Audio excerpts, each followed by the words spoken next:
Be blessed. So let me drop some science, like this saying in the hood. So I was thinking about, what's going on in the so-called Middle East. So I remember Star Wars and the Jedi mind tricks. Okay, so Yoda, derivative of the Yod, the 10th letter in the Hebrew alphabet.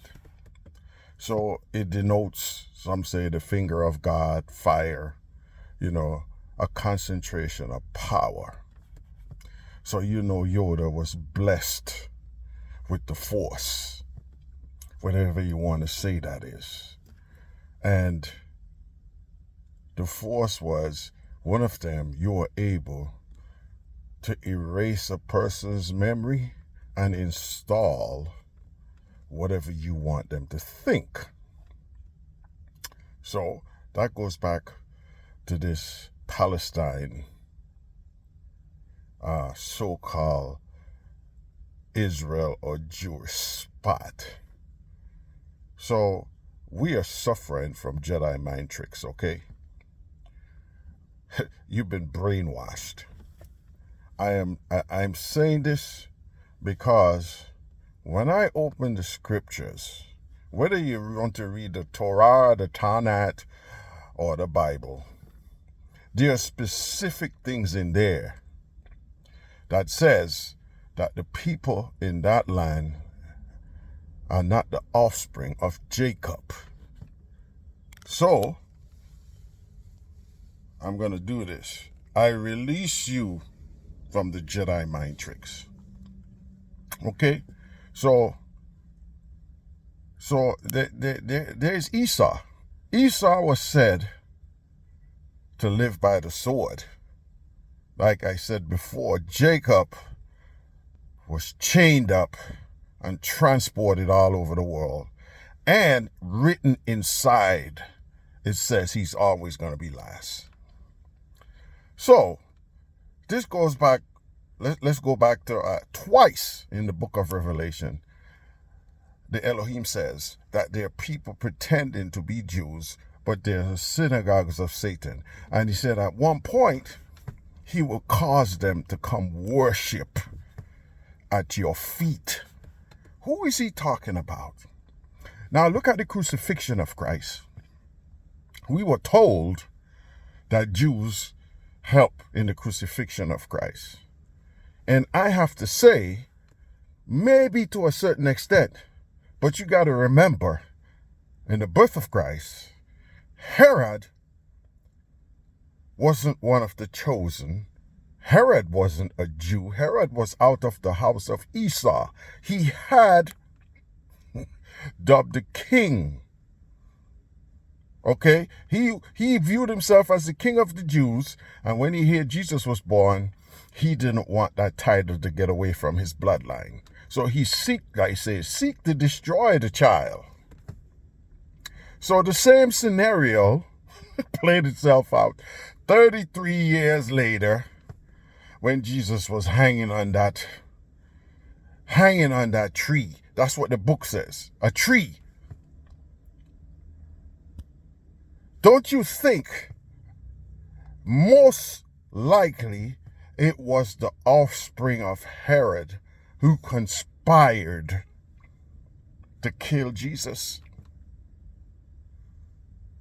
This is why Jesus could make the accusation in Revelation that some people are pretending to be Jews, but they do lie. They are the synagogues of Satan. Don't you think it was the offspring of Esau that helped kill Jesus? Don't you think so?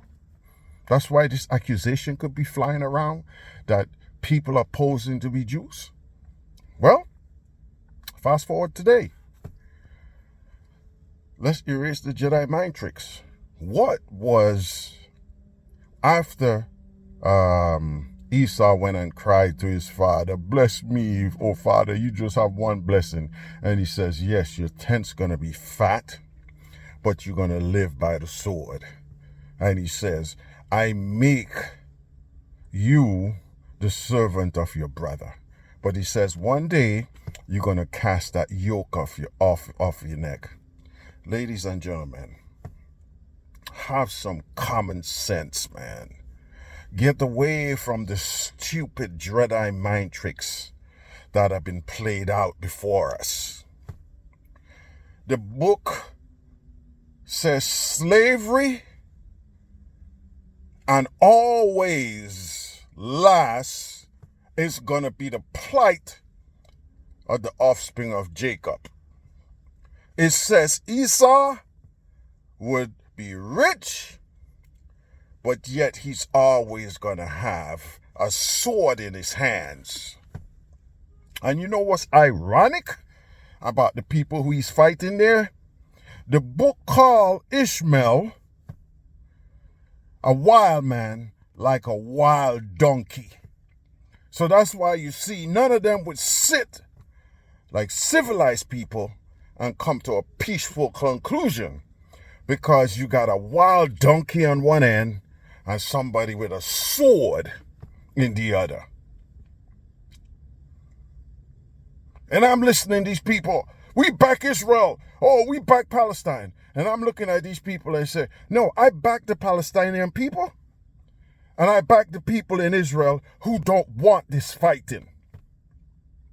There's extremism on both ends. So therefore, somebody who knows the scripture like me, I remain neutral. Both parties have blood on their hands. Wild donkey, Esau with the sword. So they're trying to tell me that those folks over there, that's the real Jews. What a joke. When in the book of Esther, one of the 5 scrolls is called the Torah, the whole book is called the Tanakh. Well, in the Torah, in Esther, it talks about conversion. Bing, bing, bing, bing.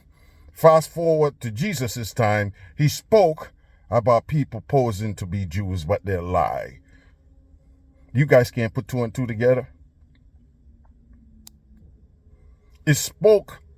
Jesus spoke about gathering his people from Elam, from Cush, from all of these areas, even the islands of the sea. But yet, the Jews over there come from a specific area in the world. When they were called out about the Ethiopians, they had to relent and pretend that they're rescuing them. Well, like my grandmother used to say, from the frying pan into the fire. They rescue them, and all these people could face is racism, the same nasty attitude that the Europeans have. Racism is a psychosis of inferiority. That's all it is. The Falashas, or Beta Israel, like they want to call them, subservient jobs. They live in their own communities. Racism, racism, racism. That's what they face. They don't show that to you. But ladies and gentlemen, wake up. Wake up, man. Come on. This is nonsense. You read in the book the plight of Jacob. Jacob not supposed to be projecting any power. That is in the end until when the Elohim comes and gather him and restores him. Why is Jacob producing this much power? Why? If Jacob is producing this much power, projecting this much power around the world, the Bible is a lie. God don't exist. This is 5th grader material. Follow the history.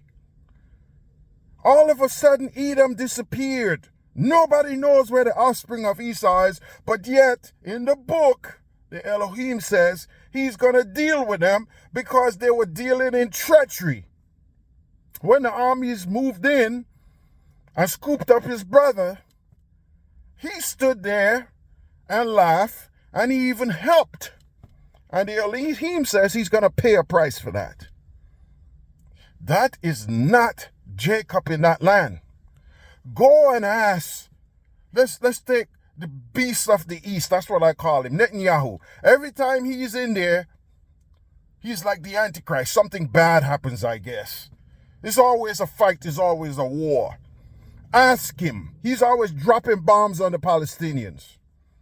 Ask him if any one of his generations, they had slaves in there. Ask him. Most of them couldn't even tell you what tribe they came from, because this is with the Elohim. Then they tell you, oh yes, this is a land dispute. It's not a land dispute. One of the 10 commandments, one of the commandments is thou shalt not covet your brother's land, his house, his wife. Why are they breaking that? In Ezekiel, it has distribution rights to the stranger. Be kind to the stranger, for ye were once strangers. So, this is laughable, man. All you guys who support depravity, it is laughable. But you know what? We know how the story ends. And the sanctified ones, which is the king of the east, God is going to send them in there, and he's going to clean out that land once and for all.